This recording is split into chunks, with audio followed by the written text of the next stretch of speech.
Welcome dear children to the class of physics once again. Since so many days we are discussing about so many new concepts of this particular subject. We have completed one chapter and we have also started with the new chapter, that is human eye and the colorful world. In the last session we discussed about different parts of human eye, and at the same time we also discussed about the function of every part of human eye.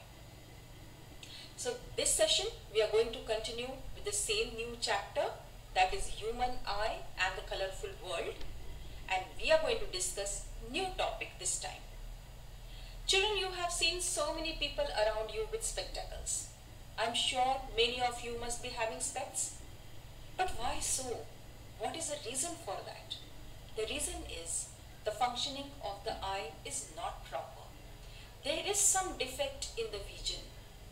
So, defects of vision and their correction is the topic which we are going to discuss today in the chapter Human Eye and the Colorful World. So, let's first understand the normal functioning of human eye. I told you that cornea is the outermost part of human eye. It is a transparent layer, and when light falls on your eye, it first falls on the cornea and then gets refracted inside and the images fall. So look at this diagram. The light falls on the cornea, and with the help of crystalline lens, the image is formed on the retina, which is the screen of our eye. This is how our normal eye functions. But just see this figure. What is the difficulty here? What are you observing into these two pictures? In the first picture, you can make out that the girl can see the letters on the book clearly and distinctly. She is holding the book very close to her eyes. But the boy who is standing in the second picture, the boy cannot see the farther objects clearly. The vision is not proper. So I can sum up it like this. The person can see nearby objects distinctly and clearly, but cannot see far away objects clearly. If this is the case in any human being, then we can say that the person is suffered with myopia. This is also called as short-sightedness, or it is also called as nearsightedness. So myopia, short-sightedness or nearsightedness is a defect of vision when the person can see nearby objects clearly and distinctly, but cannot see far away objects clearly. Let's understand what is exactly happening in our eye when a person is suffering with myopia. So in myopia, the image of the object is formed in front of the retina. You can see that picture, the image of a tree, a real and inverted image is formed, but the image is formed in front of the retina. And therefore, the person cannot see these faraway objects clearly. Now, what are the reasons for this? Why is it so? The reason is the elongation of eyeball. When our eyeball gets elongated, the image is focused in front of the retina instead of on the retina. The other reason is there is decrease in the focal length of the eye lens. Children, last session I told you that eye lens has the property of power of accommodation. It can adjust its focal length according to the position of an object. So a person who is suffering with myopia, in his case, the focal length of the eye lens decreases, and that's the reason the rays of the light are not focused properly on the retina. So then what is the correction for this? How can we correct this defect of vision? It can be corrected by using a concave lens of appropriate focal length. So people who are suffering with myopia can make use of spectacles which are made of concave lens. So let's see how this concave lens functions. You can see the ray diagram for the correction using concave lens. So in the first diagram, you can see that a concave lens is placed in front of the eye, and so because of that the image is formed on the retina and the object can be seen clearly by the person. Let's understand from the figure which are there adjacent to this. See here. Can you observe this point O? This point O is a point at which the person suffering from myopia can see distant object. So, if the object is at infinity or beyond point O, the person cannot see this object clearly. The person can observe, blurred image of an object. Person can observe the object clearly only up to point O. So point O is called as far point of myopic eye. See, for the normal functioning of the eye, if a person has a normal functioning of an eye, the near point is 25 centimeter and far point is from 25 centimeter up to infinity. But the person who has myopia, his far point is not between 25 centimeter up to infinity. He cannot see the object which are at infinite distance. He can see the object only up to certain distance, only up to say 50 to 60 meter distance. If the object is placed beyond 50 to 60 centimeter distance, then the person cannot see that object clearly. So what exactly is to be done? Just see the second figure, children.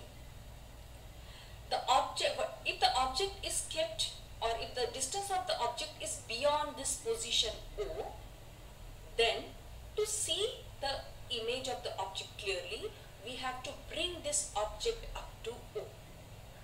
And that can be done by making use of concave lens. So what is this concave lens is doing? The concave lens is making the image of the object which is beyond point O at O.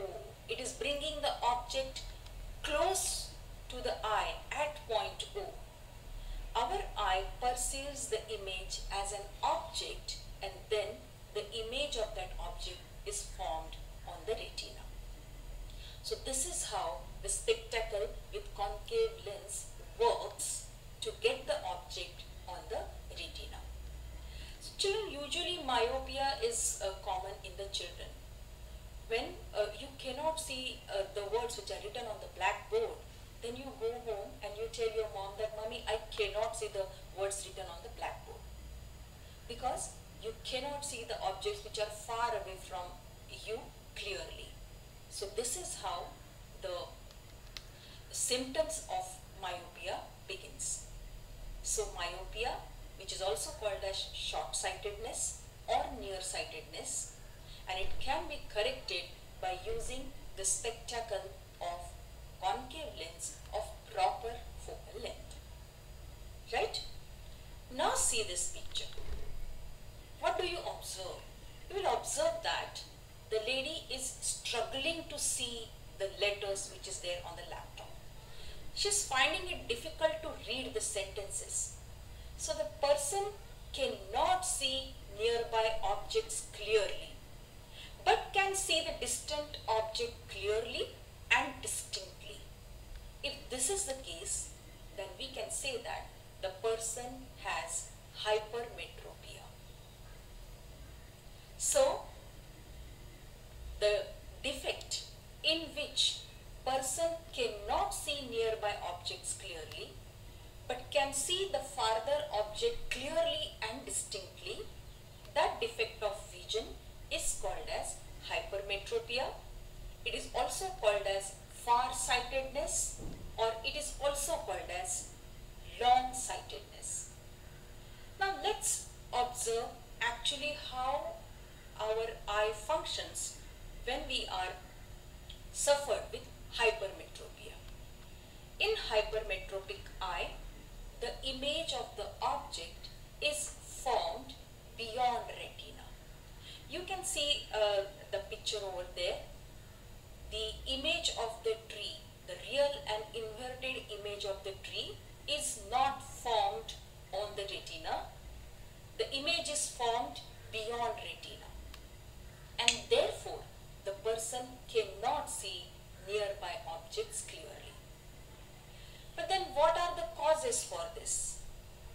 first cause is shortening of eyeball, because our eyeball gets shortened and therefore the image is focused behind the retina. It is not focused on the retina. Since the size of our eyeball shrinks, there is shortening of the eyeball, so image is focused beyond the retina. Second reason is that there is increase in the focal length of the eye lens. The focal length of crystalline lens increases, and since there is increase in the focal length, the image is formed behind the retina. Then how is the correction of this hypermetropia done? Hypermetropia is corrected by using a convex lens of appropriate focal length. Children, you can observe here that the image of the tree is formed beyond retina. So we need a lens which can converge the rays of light and bring the image on the retina. And we all are aware that converging lens is convex lens. Hence, hypermetropia can be cured by using a convex lens of appropriate focal length. Now let's understand how this convex lens is making or bringing the image on the retina. If you see the first figure, you will observe that by making use of convex lens of appropriate focal length, the rays of the light are converged on the retina and the image is formed on the retina. Let's understand this with the figures which are drawn on the right side of the screen. See the first figure. N is the near point of hypermetropic eye. In the last session, I told you that the least distance of distinct region, that is the near point of normal eye, is 25 centimeter. That means the minimum distance at which we can see the object clearly is 25 centimeter. If the distance is less than 25 centimeter, we cannot observe the object clearly. But in case of the hypermetropic eye, this near point is shifted little far. Meaning is that person who is affected with hypermetropic eye, his near point is not 25 centimeter. The near point is more than 25 centimeter. So in the first figure we can make out that N is the near point of hypermetropic eye, which is more than 25 centimeter. Because of that, what happens? The rays of the light, they converge beyond retina and hence the image of the object is formed beyond retina. So N dash is actually the place wherein we have to bring the object. So by making use of convex lens of appropriate focal length, the near point of hypermetropic eye is brought at proper place and the image is formed on the retina. So you can make out in figure 3 that the image is formed exactly on the retina and the person can see the image clearly. The next defect in the eye is presbyopia. The symptoms are: a person cannot see nearby objects clearly but can see the farther object clearly and distinctly. The power of accommodation of the eye usually decreases with aging. As you grow older, as you start aging, the power of accommodation of crystalline lens decreases. This is because the ciliary muscles weaken and therefore the flexibility of the eye lens reduces. The ciliary muscles doesn't function normally and therefore the eye lens doesn't function in a proper manner. So the tendency of the eye lens to adjust the focal length according to the position of the object gets disturbed and the near point of a person moves away. The symptoms are similar to hypermetropia. Therefore, presbyopia is also called as old age hypermetropia.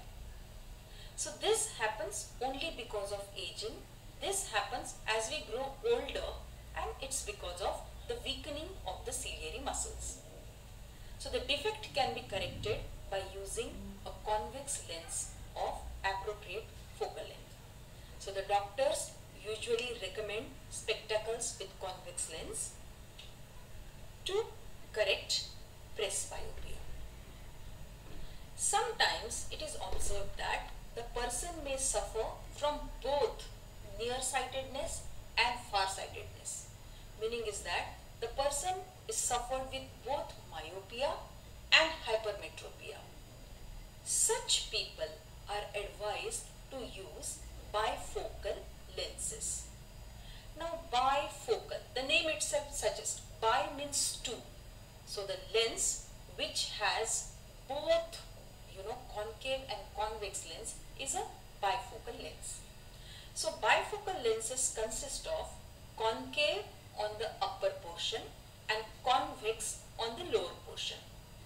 The adjacent figure you can make out, this is a lens. The upper part of the lens is concave lens and the lower part of the lens is convex lens. So convex lens is used to see nearby objects, and concave lens, which is on the upper part of the lens, that is used to see the objects which are at far distance. So concave supports distinct vision and convex supports near vision.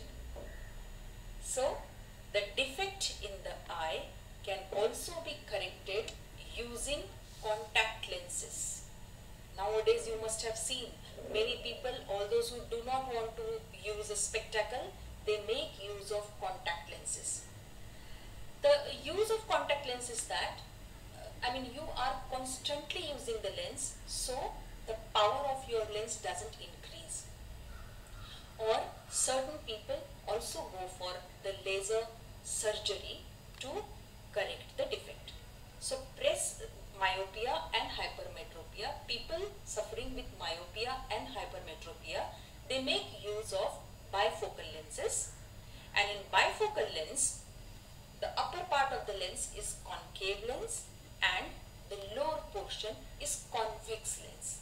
Upper part is used to see the objects which are at farther distance, and lower part is used to see the objects which are at the nearer distance to you. Next defect in eye is astigmatism. So children, I want all of you to see the figure which is at the center there.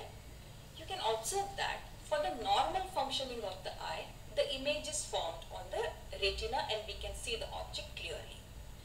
In the next figure, if you see, you can see these two dots there. Meaning is that we are observing multiple images. We are observing many focal points there, and so we cannot see the object clearly. What we see is multiple images, or we can see that the image of the object is blur. So what exactly is astigmatism? It is a defect in the outer curvature of the surface of the eye that causes distorted image. Now, which is the outer curvature of the eye? The outer curvature of the eye is cornea. So, in astigmatism, a person simultaneously cannot focus on both horizontal and vertical lines. The defect is caused due to the cornea that is not perfectly spherical. So, person who is suffered with astigmatism, in their cases, the cornea is not perfectly spherical. It has different curvature in different direction in vertical and horizontal planes, and that's the reason they cannot see the object, the image of the object clearly. They see the image as distorted image. How it can be corrected then? The defect can be corrected by the eye glasses with cylindrical lens. which is oriented to compensate for the irregularities in the retina. Children, on the screen, the last figure, if you see, that is how you can observe the object if you are suffered with astigmatism. The first figure is blur figure, and the second is with a normal vision. So astigmatism is a defect in the cornea. The cornea is not perfectly spherical. It has different curvature in different direction, and the defect can be corrected by using cylindrical lens. You must have heard about this word cataract. Your grandparents might have undergone this operation of cataract. So what exactly this cataract is? A cataract is a clouding of lens which prevents a clear and sharp image being produced. So the person who has cataract, they see the objects hazy. A cataract is formed because the lens is sealed in a capsule. As old cells die, they get trapped in the capsule, and with time this causes a clouding over the lens, and this clouding results in blurred images. So cataract nowadays can be corrected by undergoing the laser operation, and it is not very complicated defect to to be corrected. It can be easily corrected by undergoing a laser operation, and usually it is seen in older people or old age people. Children, we say that our eyes are windows to the world. Do you know that our eyes can live even after our death? By donating our eyes after we die, we can light the life of blind persons. About 35 million people in the world are blind, and most of them can be cured. So if we have got the gift of vision, why not pass it on to somebody who does not have it? So what do we have to keep in mind when eyes have to be donated? The eye donors can belong to any age group or any sex. People who use spectacles or those operated for cataract can still donate the eyes. People who are diabetic, have hypertension, asthma, and those without communicable diseases can also donate their eyes. Eyes must be removed within 4 to 6 hours after death. Inform the nearest eye bank immediately. The eye bank team will remove the eyes at home or at the hospital. The removal takes only 10 to 15 minutes. It's a simple process and does not lead to any disfigurement of the body. Persons who are infected with or died because of AIDS, hepatitis B or C, rabies, acute leukemia, tetanus, cholera, meningitis cannot donate their eyes. An eye bank collects, evaluates, and distributes the donated eyes. All eyes donated are evaluated and strict medical standards are followed. Those donated eyes found unsuitable for transplantation are used for valuable research and medical education. The identities of both the donor and the recipient remain confidential. Remember children, one pair of eyes gives vision to 2 corneal blind people. So with this, we will stop for today's session. But before we wind up, I want to tell all of you about the project work which you are going to do for the summer vacation. So your project is draw neat ray diagram of images formed by spherical mirrors and lens for the following position of the object. Children, we have already done this chapter, so you can refer the videos again. You can check out how the images are drawn by keeping the objects at different position. So please draw this ray diagrams properly. It's up to you how to make use of colors to draw the ray diagram. Make it as attractive as possible. It will be a nice learning and a good revision for all of you. This is our summer project work. You have to complete this during the vacation, and once we meet in the school, during that time you have to submit this to your concerned teacher. So with this, we will stop for today's session and see you all in the next session. Till then, goodbye.